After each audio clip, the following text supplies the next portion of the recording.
It's Laura Eubanks of Design for Serenity with your succulent tip of the day and the grand reveal in Coronado. We had a rain delay, a couple of days. We had some unprecedented, unexpected irrigation issues to handle. So all in all, this took about 7 days to complete this installation. We took the tired old lawn, brought in a couple of yards of soil, 12 boulders, established a beautiful succulent tapestry here with softer plants that aren't going to provide any kind of a danger for people walking on the sidewalk. I've allowed plenty of room for people to exit their vehicles and get a footing here on the rock and the flagstone. I just am over the moon with this installation. It is so beautiful, and I really hope that it inspires more people here on the island to do something a little more interesting than your typical grass, which is pretty much all we see ad nauseum all the way down the street, up the street, and so on and so forth. This will be watered by the existing spray irrigation 3 minutes every couple of weeks or as needed, just to keep things going. Here we took out a lot of junk and crap and just hodgepodge miscellaneous plant material, dug out the attenuatas, fixed the irrigation, and reset them as cuttings. It is December in Coronado. We can play with agaves all we want without worrying about sunburn or freeze. But until your agave cuttings harden off, which can take a week or two, they are very susceptible to both sunburn and freeze. So if you live in an area where these things are prevalent, remember that. Put them in the garage, let them harden off, then plant them. Alrighty, moving on in to the main attraction. This is 8 yards of soil. We took out a lawn and a bunch of hodgepodgey stuff. I took out a few of the pygmy date palms. I did keep one. We removed a big crepe myrtle tree that was infringing on the house and causing a hot mess. We left the Mediterranean fan palm and the magnolia little gem.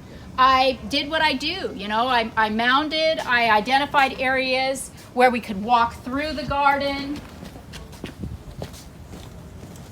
and sit here on this beautiful bench. Oh, this is nice. This is the first time I've actually sat on this.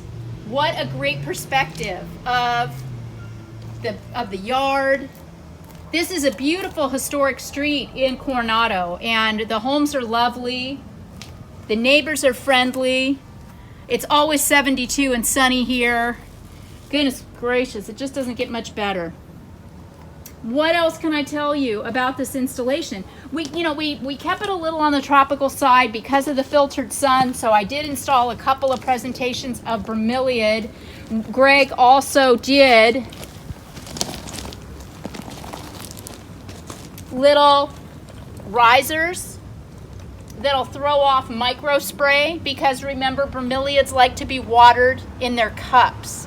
So we made sure that these, when we have an irrigation event, the cups are going to get watered, so those bromeliad will stay happy. I also brought in some of my clunky black lava. I think if you're wanting the feel of tropical, nothing says tropical to me like chunky black lava. I was just in Hawaii this last summer, and this stuff is everywhere. It's very tropical. Love it.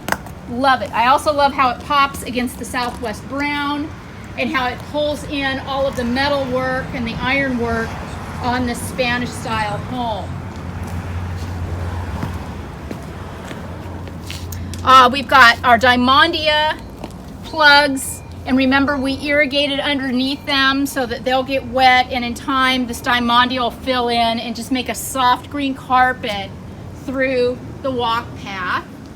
Many of you that watched my succulent haul video can see all of the plants that we got have been pulled in to tapestry. The tapestry areas are what I do at the end. I call those my brush strokes. And they're done at the end in key areas to soften up the design and bring a designer touch. The sempervivum here planted amongst the driftwood is an art piece. Greg wet looked this. The Wet Look 2000 will provide a crust on here so that this does not shift or move. So this installation will stay beautiful for a really, really long time to come. I got the driftwood at Waterwise Botanicals. It's a piece of driftwood Larry's. Check out our pots.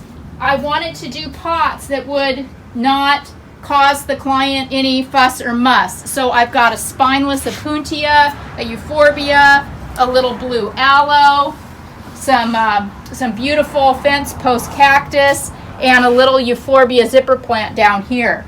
A little rat tail as well. These rat tail cactus will actually throw off a beautiful pink flower in the springtime.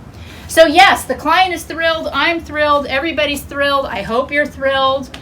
From all of us here at Team DFS, we wish you a beautiful holiday season, and we'll see you with more fun and succulents in the new year. This has been Laura Eubanks of Design for Serenity reporting with your grand reveal in Coronado and your succulent tip of the day.